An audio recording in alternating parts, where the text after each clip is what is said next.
All right, y'all. Let's talk about the fight this weekend. At BKFC 84, we got the rematch between Lorenzo Hunt and Josh D-Day Dyer. It's going to take place at Palm Desert, California.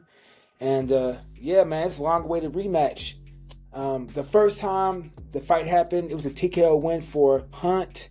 But this time, the roles have reversed. Because this time, Josh Dyer is the champion. And Hunt is the one that's doing the chasing.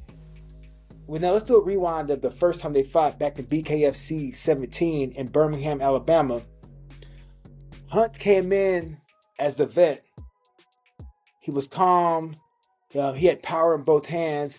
And he had that Mr. Walk You Down pressure style that breaks all sorts of men.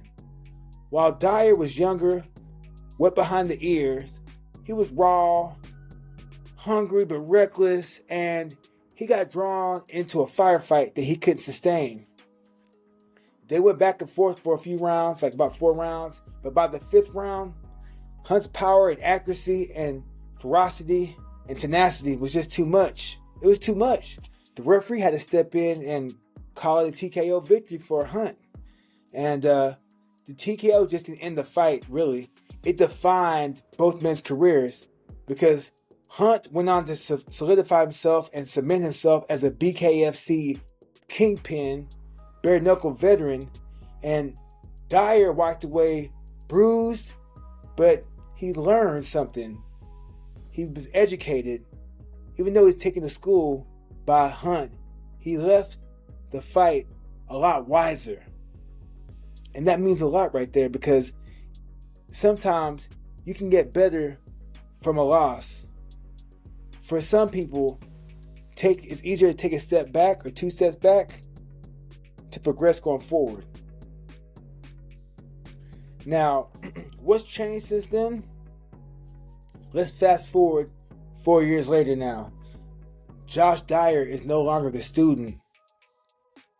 He's the champion. He's the man now. He captured the title earlier this year by stopping Mike the Marine Richmond, and that's not an easy task because Mike Richmond can really fight.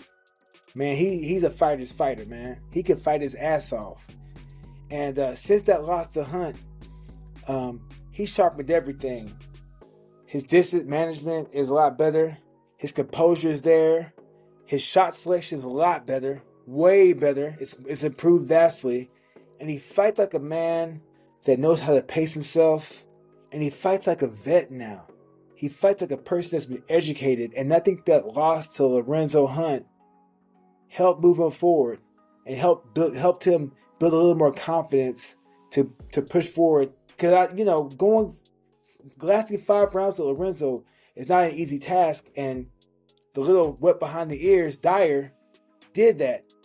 So 4 years later, we have a man now. We have a man that's fighting.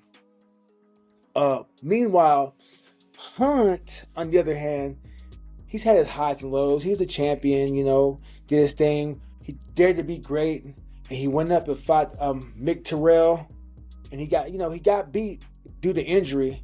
And after that, he had an 18-month suspension, but it seemed like that was waved off. I'm not sure. That was a weird situation. And then, he's a little older now. He's about 43 years old, so the wear and tear and father time, they're both starting to creep in. But we can't confuse this the age with weakness.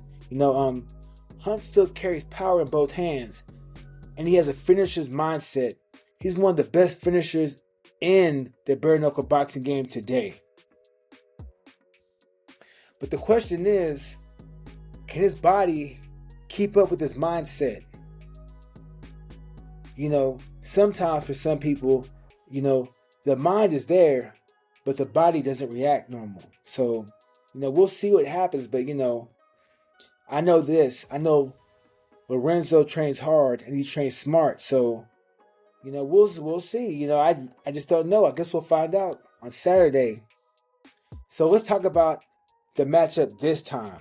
The matchup this time, 4 years later. And for Dyer, the fight's all about control. He needs to stay long and establish that jab and keep that jab in Hunt's face. He needs to stay off the ropes. He needs to circle. And he needs to force Hunt to restart after every exchange. If he makes this fight a tactical fight, he can win this. But for Hunt, the plan is pressure. He can't let Dyer breathe. He has to crowd him, make it ugly.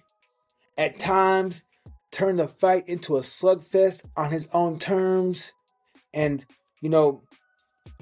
when the technique starts to break down, his instincts gotta take over. The first few rounds are key.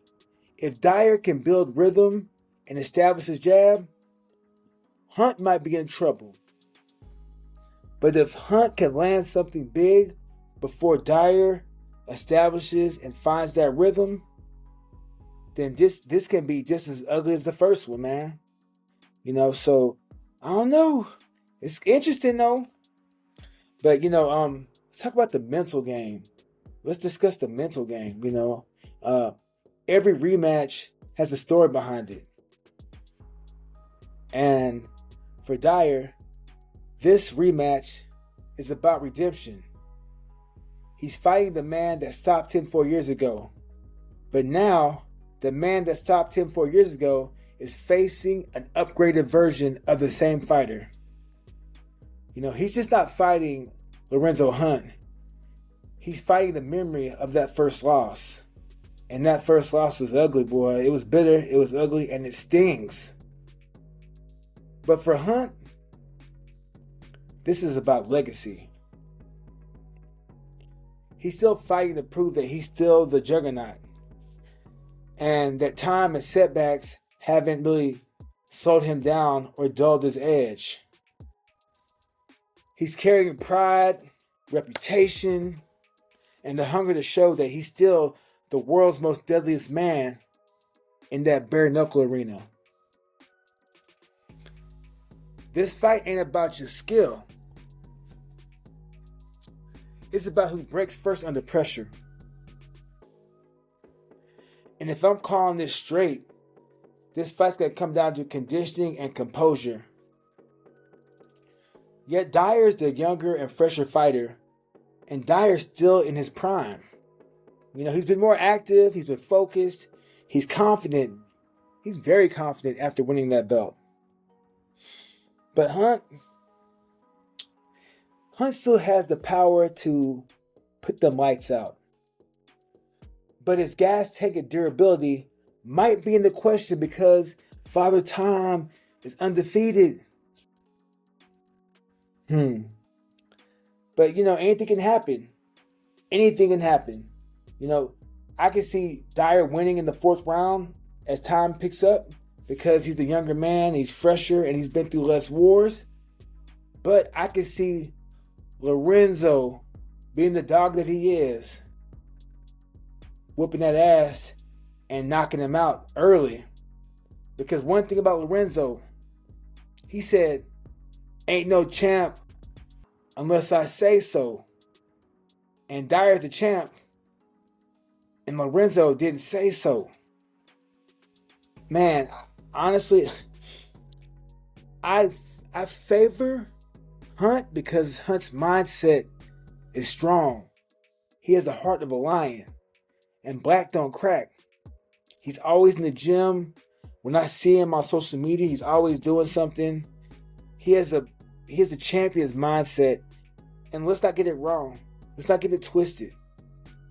Both men carry a championship mindset, but Lorenzo is a beast.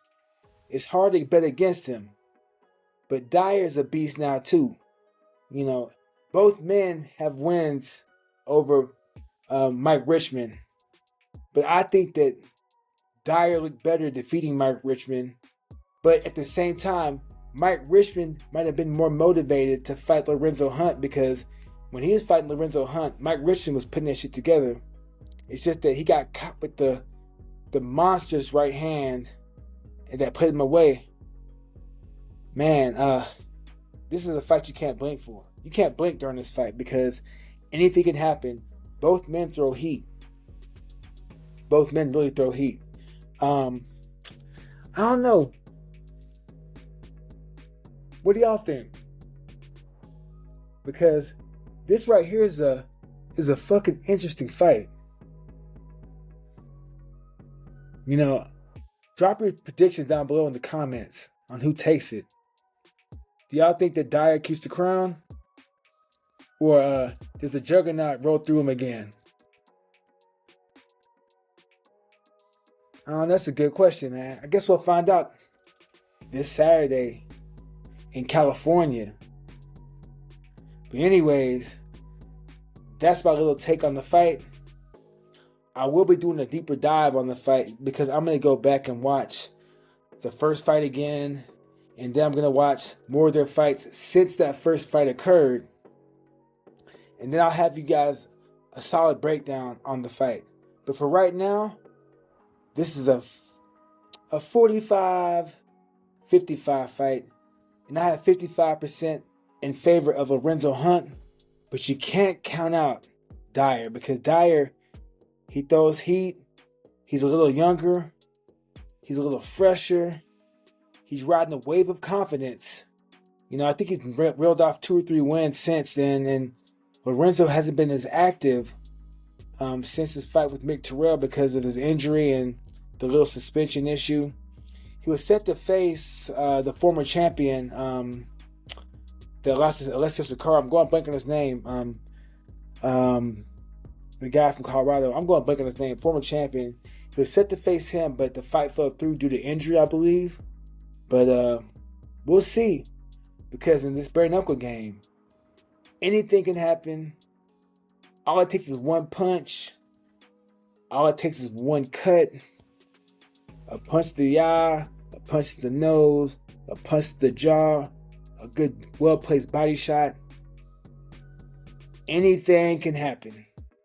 And that's the love. That's the game. That's why I love bare-knuckle. Because, you know, it's very primal. It's nasty. It's ugly. But it's beautiful at the same time. And I can't wait. I can't wait for this fight to happen. So, you know, that's my thought on things. Like I said before, I will do a deeper dive on this fight. I'm going to go back and watch the last 3 fights and give you guys my opinion on who's going to win. But with that being said, I'm King Mo, and I'm out. Y'all take it easy.